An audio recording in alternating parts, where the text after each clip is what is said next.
केदारनाथ पैदल मार्ग पर बड़ा हादसा, पत्थर और मलबे में दबने से 3 यात्री की मौत, 2 अन्य यात्री घायल, 6 यात्री दबे। हरिद्वार में गुरु पूर्णिमा के अवसर पर बड़ी संख्या में भक्तों ने लगाई गंगा में आस्था की डुबकी, घाटों पर उमड़ी भक्तों की भीड़। कल से शुरू होगी कांवड़ यात्रा, चप्पे चप्पे पर पुलिस बल तैनात, उत्तराखंड सीमा से सटे बॉर्डरों पर पुलिस प्रशासन की पैनी नजर। यूथ कांग्रेस ने किया बीजेपी के लिए बुद्ध शुद्ध यज्ञ, केदारनाथ धाम के दिल्ली में बनाए जाने और शंकराचार्य पर की गई टिप्पणी का विरोध में की गई याद। देहरादून में डेंगू की रोकथाम को लेकर प्रशासन का महाअभियान, 33 अफसरों को सौंपी गई जिम्मेदारी, जिलाधिकारी को देनी होगी दैनिक रिपोर्ट। उत्तराखंड के 5 जिलों में भारी बारिश का अलर्ट, मौसम विभाग ने दी अगले 24 से 48 घंटे सतर्क रहने की चेतावनी। आप देख रहे हैं के न्यूज, खबरों का सारथी। नमस्कार, मैं हूं वंदना पांडे और आप देख रहे हैं के न्यूज इंडिया। बुलेटिन की शुरुआत बड़ी खबर से करेंगे और बड़ी खबर है देहरादून से, जहां पर 2 दिनों तक प्रदेश में भारी बारिश का अलर्ट जारी किया गया है। मौसम विभाग की ओर से ये अलर्ट जारी किया गया है। तो कुमाऊं के अधिकांश हिस्सों में ऑरेंज अलर्ट है और देहरादून के साथ ही साथ आसपास के जो इलाके हैं वहां पर भी बारिश को लेकर के येलो अलर्ट जारी किया गया है। आम जनता को मौसम विभाग की ओर से सतर्क रहने की जो हिदायत है वो भी दी गई है। देहरादून से आपको एक खबर बता रहे हैं, 2 दिनों तक भारी बारिश का अलर्ट जारी किया गया है। मौसम विभाग ने ये अलर्ट जारी किया है। कुमाऊं क्षेत्र में भी भारी बारिश हो सकती है, जिसको लेकर के ऑरेंज अलर्ट है। साथ ही साथ उत्तराखंड के कई जिलों में बारिश की संभावना जताई जा रही है। तो अगले 2 दिनों तक भारी बारिश का अनुमान है मौसम विभाग की ओर से। साथ ही साथ लोगों से अलर्ट रहने की भी हिदायत दी गई है।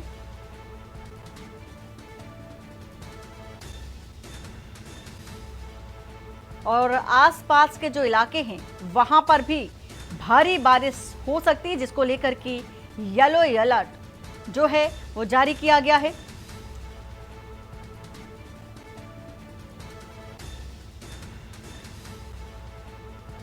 तो कुमाऊं के अधिकांश हिस्सों में ऑरेंज अलर्ट जारी किया गया है। देहरादून से आपको ये खबर बता रहे हैं।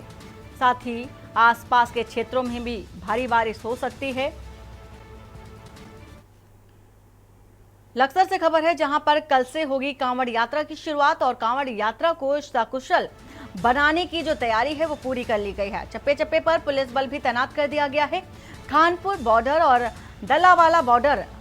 बालावाली बॉर्डर पर भी सुरक्षा के सारे ही इंतजाम किए गए हैं। तीसरी आंख का भी यानी कि सीसीटीवी कैमरे भी लगाए जा रहे हैं, जिसका सहारा भी लिया जा रहा है। लेकिन हर वाहनों की जो बारीकी से जांच है वो भी की जा रही है। कांवड़ यात्रा के दौरान बिना जो साइलेंसर है बाइक पूरी तरह से प्रतिबंध रहेगी। और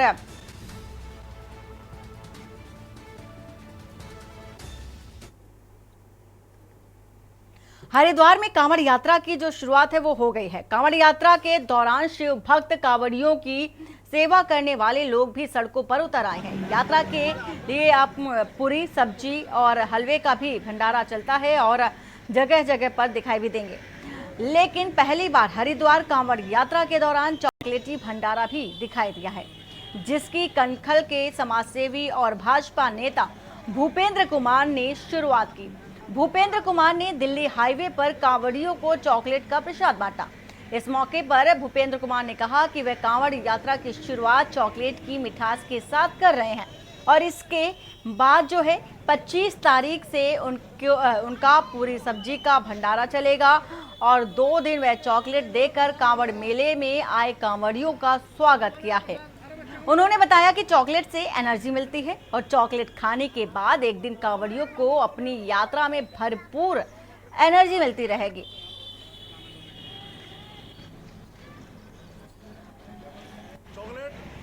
हरिद्वार में कांवड़ की शुरुआत हो चुकी है। भोले के भगत भोले के रूप में आ रहे हैं, तो हम मीठे से उनका स्वागत कर रहे हैं और इस चॉकलेट से एनर्जी भी भोले को प्राप्त होगी। जितना वो 1.5 दिन में खाना खाएगा, एक चॉकलेट उसको एनर्जी देगी पूरी, और उसकी पूरी एनर्जी चलने के बहुत काम आएगी। और 25 तारीख से लगातार हॉस्पिटल के पीछे भंडारा चालू हो जाएगा खाने पीने का। अभी 2 दिन चॉकलेट का भंडारा रहेगा हमारा। पूरे शहर में घूम कर हम जहाँ भोले होंगे हमारे वहाँ चॉकलेट खिलाएंगे।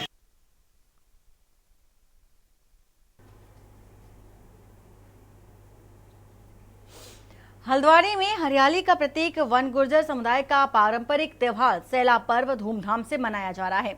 तराई केंद्रीय वन प्रभाग के पीपल रेंज में निवास करने वाले वन गुर्जर समुदाय के लोगों ने शनिवार को बड़े ही धूमधाम के साथ इस पर्व को मनाया, जहां गुर्जर समुदाय अपनी पारंपरिक कलर के साथ साथ जंगलों में वृक्षारोपण कर स्वादिष्ट खीर खिलाकर एक दूसरे को पर्व की बधाई भी दी है। और इस मौके पर राज्य विधिक सेवा प्राधिकरण उधम सिंह नगर के सचिव योगेंद्र कुमार सागर मौजूद रहे और इसके अलावा भारी संख्या में गुर्जर समुदाय के लोग भी कार्यक्रम में शामिल हुए, जहां वृक्षारोपण कर पर्यावरण संरक्षण का संदेश दिया गया। वन गुर्जर समुदाय का पारंपरिक सेला पर्व पीढ़ियों से आयोजित होता आ रहा है और सेला पर्व वन गुर्जर समुदाय का पारंपरिक त्योहार है, जिसमें से समुदाय के लोग एकत्रित होकर लोकगीतों के साथ पौधारोपण करते हैं। समुदाय द्वारा यह पर्व 20 से 30 जुलाई के मध्य मनाया जाता है। बताइएगा कि आपके द्वारा हमें क्या सहयोग करना है। तो हमारी टीम जो जीवन स्टाइल जो ये सेला पर्व है, ये वन गुर्जर समुदाय का एक पारंपरिक पर्व है जो सदियों से समुदाय अलग अलग वन खत्तों में, वन क्षेत्रों में मनाता हुआ आ रहा है। और इसके पीछे जो एक खासियत जो है, ये क्यों सेला पर्व इसका नाम है और क्या किस प्रकार से समुदाय में विख्यात है, इसका मुख्य उद्देश्य है कि वन गुर्जर समुदाय का जो माल मवेशी है उसका जो फाउडर रहता है वो प्राकृतिक पर निर्भर रहता है। और समुदाय का एक मुख्य उद्देश्य रहता है कि जंगल के अंदर जो पौधारोपण होता है, प्राकृतिक पौधारोपण, वैसे तो अन्य प्रकार के बहुत सारे पौधे गांव देहात मोहल्लों में रोपे जाते हैं, पर समुदाय का एक विशेष तरीके का जो प्राकृतिक पेड़ है, यानी कि फल से अलग जो नेचुरल पेड़ है, वो वन गुर्जर के पशुओं के साथ साथ जंगल का जो वाइल्ड लाइफ है, जीव जंतु है, उसके लिए पत्ते, उसके जो छोटे छोटे तने हैं, जो उपज है उसका जब बड़ा के तहत बनाया और समुदाय द्वारा बहुत ही विविध रूप से जो है पूरे उत्तराखंड में, हिमाचल में इसे जो है प्राकृतिक पौधा का रोपण करके बनाया जाएगा।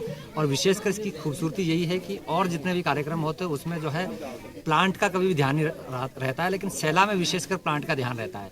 इसमें जो वही प्लांट लगाए जाते हैं जो यहाँ की धरा के लिए उपयोगी हो। योग गुरु स्वामी रामदेव ने कहा कि जब स्वामी रामदेव को अपना नाम छिपाने की कोई जरूरत नहीं है, अपना परिचय देने में कोई दिक्कत नहीं है, तो फिर रहमान को अपना परिचय बताने में क्यों दिक्कत है। उन्होंने कहा कि उत्तर प्रदेश और उत्तराखंड सरकार ने कांवड़ यात्रा मार्ग में दुकान और ढाबों में मालिकों के नेम प्लेट लगाने के निर्णय का स्वागत किया है। उन्होंने ये भी कहा कि कांवड़ियों को नशे का इस्तेमाल नहीं करना चाहिए, शिव ने तो नशा छुड़ाया है। स्वामी रामदेव ने उत्तराखंड सरकार के चारों धामों के पेटेंट का जो कैबिनेट में प्रस्ताव पारित किया वह स्वागत योग्य है बताया है और पौराणिक मंदिरों और तीर्थ स्थलों की प्रतिकृति नहीं बनाई जा सकती है, ये गलत है। और गुरु पूर्णिमा पर्व का उल्लेख करते हुए स्वामी रामदेव ने कहा कि गुरु पूर्णिमा के अवसर पर गुरु शिष्य परंपरा की एक मजबूत कड़ी भारत प्राचीन काल से चल रहा है और हमें गुरु पूर्णिमा के अवसर पर अपने माता पिता का आशीर्वाद लेना चाहिए, वह सबसे बड़े गुरु हैं।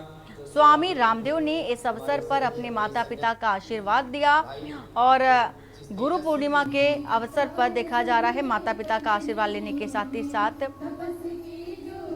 बड़ी बातें भी स्वामी रामदेव की ओर से कही गई हैं।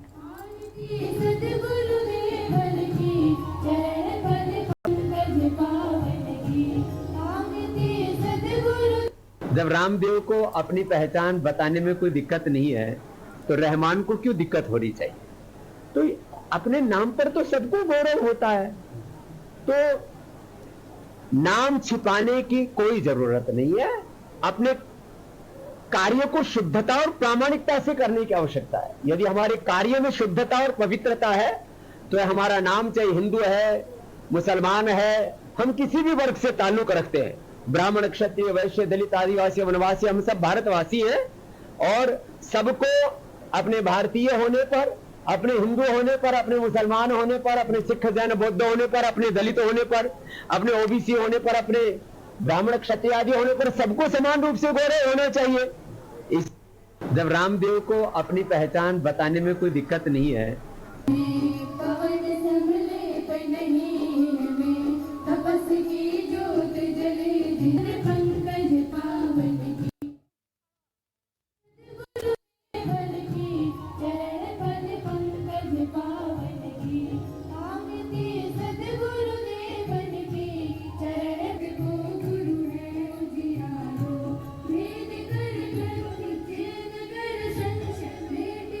सबके लिए जोरदार अभिनंदन। उन्होंने उपवास भी किया है, इसके लिए भी उनका बहुत बहुत अभिनंदन। कम से कम 1 से 3 दिन का उपवास करवाएगा। ये जोगोविंद की दीक्षा, यज्ञ दीक्षा, ज्ञान आशीर्वाद है। और उसके बाद पूज्य स्वामी ईशदेव जी के साथ जो सेवा में हमारे सभी श्रद्धेय सन्यासी भाई जिस तेजस्वी के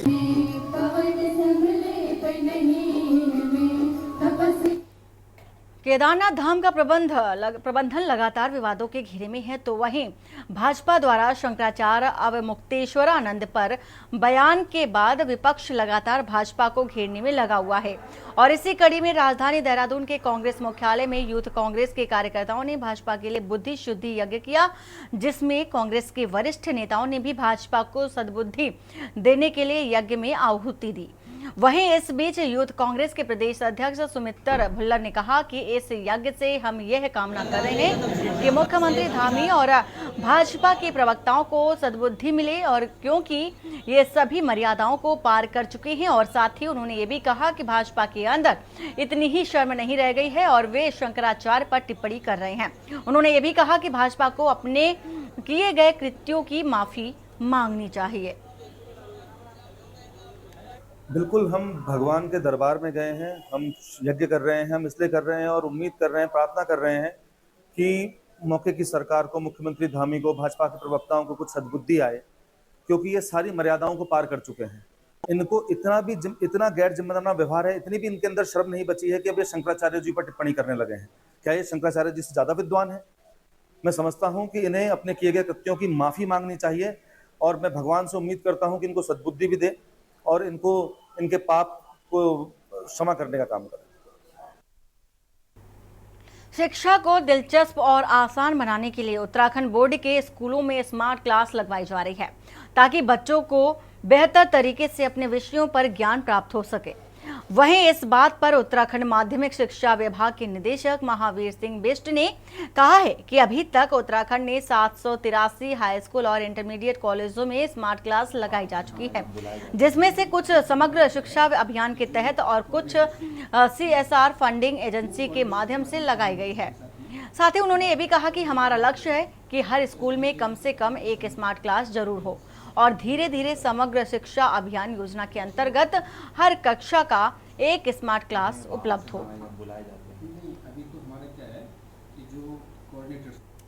देखिए, हमारे उत्तराखंड में लगभग 783 जो हाई स्कूल इंटरमीडिएट कॉलेज हैं, उनमें स्मार्ट क्लास की फैसिलिटी उपलब्ध कराई जा चुकी है।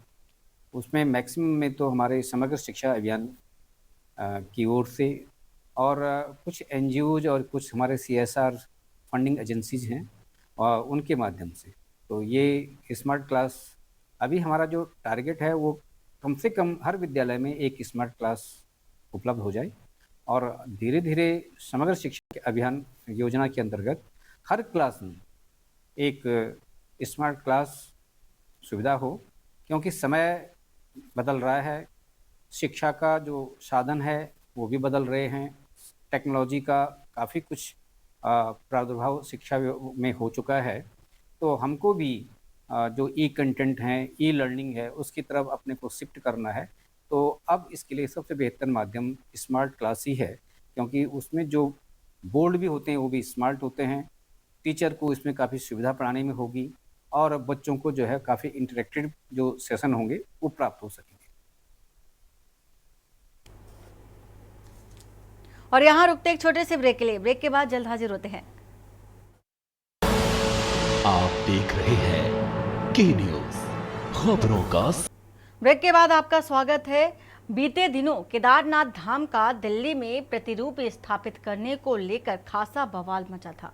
इसको लेकर के बीकेटीसी अध्यक्ष ने केदारनाथ धाम की एनओसी जारी किए जाने के सवाल पर कहा कि ऐसी कोई भी एनओसी बीकेटीसी की ओर से जारी नहीं की गई है और ना ही बीकेटीसी के एक्ट में ऐसा कोई प्रावधान है। उन्होंने कहा कि बीकेटीसी के पास इस तरह के कोई अधिकार भी नहीं है। यह सब भ्रामक बातें हैं और इससे केवल जनता में भ्रम ही पैदा किया जा रहा है।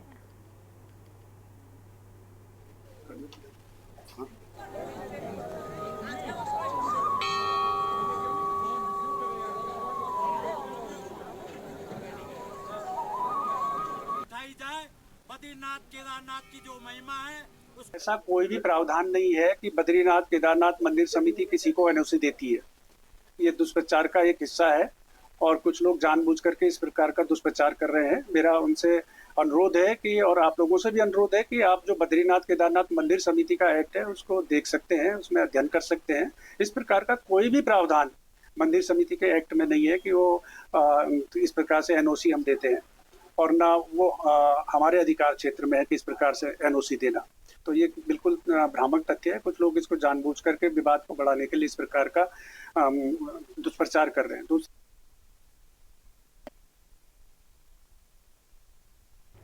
मानसून सीजन में डेंगू और चिकनगुनिया के खतरे को लेकर जिला स्वास्थ्य महकमा लगातार अलर्ट मोड पर काम कर रहा है। बता दें कि पिछले साल देहरादून में डेंगू के भारी संख्या में मामले देखने को मिले थे, जिसके बाद इस साल के स्वास्थ्य विभाग पहले से ही डेंगू की रोकथाम के लिए कवायद में जुट गया है। और इस बात पर देहरादून के सीएमओ डॉक्टर संजय जैन ने भी कहा कि देहरादून नगर निगम के हमारे 100 वार्ड हैं और इन सभी वार्डों में हमने कुल 591 आशाओं की ड्यूटी लगा रखी है। साथ ही उन्होंने कहा कि आशाओं पर निगरानी रखने के लिए 28 आशा फैसिलिटेटर हमारे पास हैं और आशा कार्यकर्तियों घर घर जाकर लोगों को जागरूक कर रही हैं। इसके साथ ही जहां भी कहीं डेंगू का जो लार्वा है मिल रहा है तो उसे नष्ट करने का भी काम जोरों शोरों से किया जा रहा है।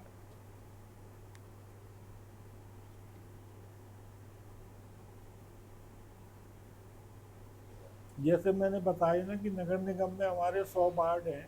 100 वार्ड में हमने 591 आशाओं की ड्यूटी इसमें लगाई हुई है, जो उनके ऊपर सुपरविजन के लिए 28 आशा फैसिलिटेटर हमारे पास हैं।